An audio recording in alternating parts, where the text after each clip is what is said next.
Wakati ungekuwa na vyovyote, ungekuwa na mali nyingi, ungekuwa na machumba, ungekuwa na vitu vyote chini ya jua, bado si kitu.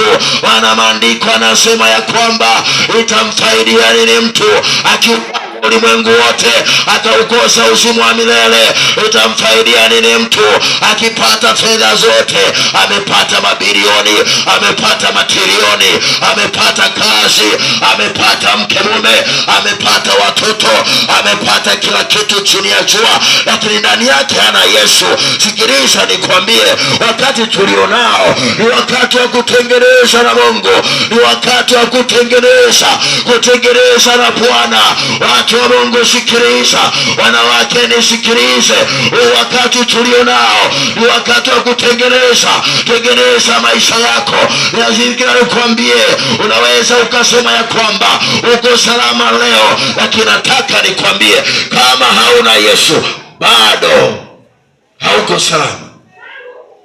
Bwana Yesu asifiwe. Haleluya, haleluya. Tengeneza na Mungu, tengeneza na Mungu wako. Wapendwa sikiliza, tengeneza na Mungu. Wakati usiozani mauti inaweza ikaingia nyumbani mwako. Wakati usiozani siba unaweza ukaingia kwako. Itakuwaje kama bado haujatengeneza na Mungu?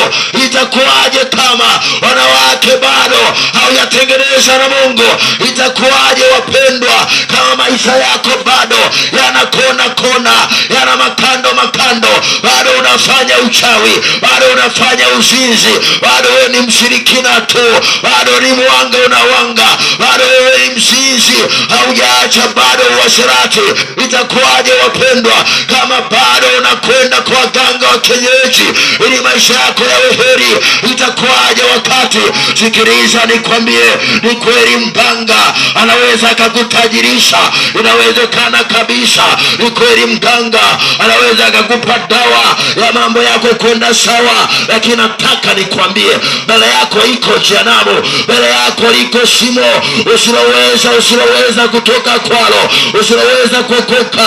Watu wa Mungu sikiliza, iko jehanamu mbele yako, iko jehanamu mbele yako, lakini jioni ya leo iko neema ya wokovu, neema ya Yesu Kristo ambaye nakutangazia habari zake. Watu wa Mungu sikiliza, habari za Mungu aliye hai ziko jioni ya leo. Kubali Yesu kwenye maisha yako, kubali Yesu atengeneze maisha yako ya heri. Parapanda itakapolia uweze kumlaki Yesu mawinguni. Bwana Yesu asifiwe. Kiburi cha uzima kilikuwa kimejaa kwenye maisha yake. Ndivyo wanadamu walivyo leo. Kiburi cha uzima kimejaa ndani yao, kwa sababu ana uwezo wa kuingiza 2,000, 5,000. Anaona hana haja na Mungu kwa sababu ana mume wake ameolewa. Anaona hana haja na Mungu kwa sababu amepata watoto, anawasomesha shule nzuri. Anaona hana haja na Mungu kwa sababu amepata kazi. Anaona hana haja na Mungu, anaona hana haja na Mungu. Wanadamu ndivyo alivyo, ana kiburi cha uzima kwa sababu anaweza kala ugali akashiba, hana haja na Mungu. Watu wa Mungu sikiliza nikwambie, Mungu ni zaidi ya yote, yupo juu ya yote. Yote ambayo unaweza ukajivunia leo, dakika moja Mungu anaweza akayatoa, anaweza akayatoa yote.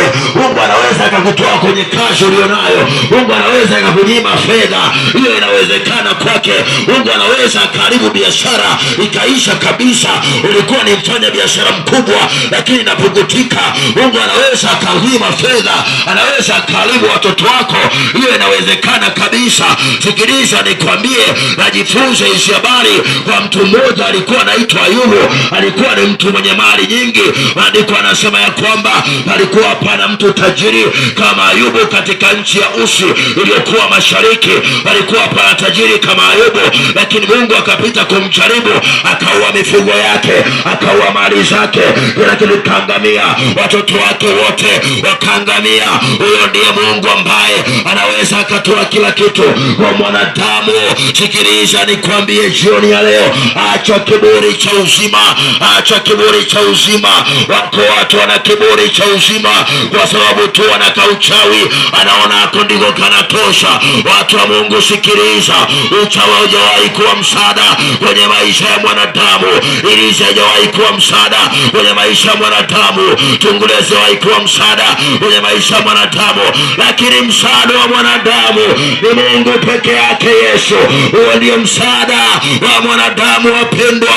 Ni Yesu peke yake ambaye jioni ya leo na kutangazia habari zake, ambaye jioni ya leo na kuhubiria habari njema za wokovu.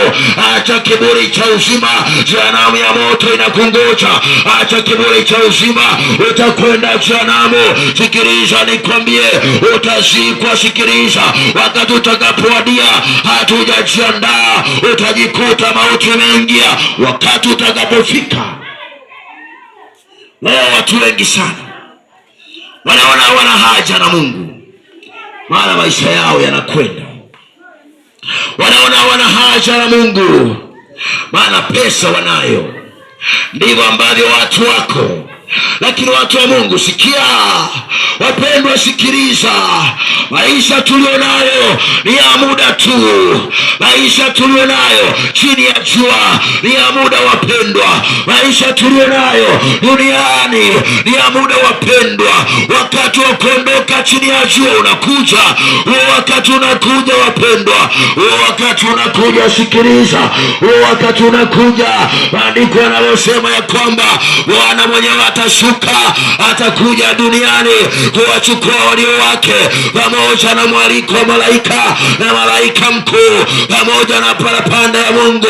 Waliokufa katika Bwana Yesu hao watafufuliwa kwanza. Waliokufa katika Bwana Yesu hao watafufuliwa kwanza. Najiuliza swali moja, itakuwaje mpendwa endapo utakuwa umekufa si katika Bwana Yesu? Itakuwaje kama utakuwa umekufa sio katika Bwana Yesu? Itakuwaje wapendwa kama utakuwa umeondoka duniani, umekufa kwa jinsi ya mwili, unaitwa ni marehemu, ila sio katika Bwana Yesu? Huo ndio wakati ambao ni hatari. Nikiliona kusaga meno, yatakuwa ni maombolezo. Watatamani kuokoka, haitawezekana tena. Watamani kutubu dhambi, haitawezekana tena. Watamani kuacha uchawi wao, haitawezekana tena. Jioni ya leo na kusihi kwa jina la Yesu, okoka tu.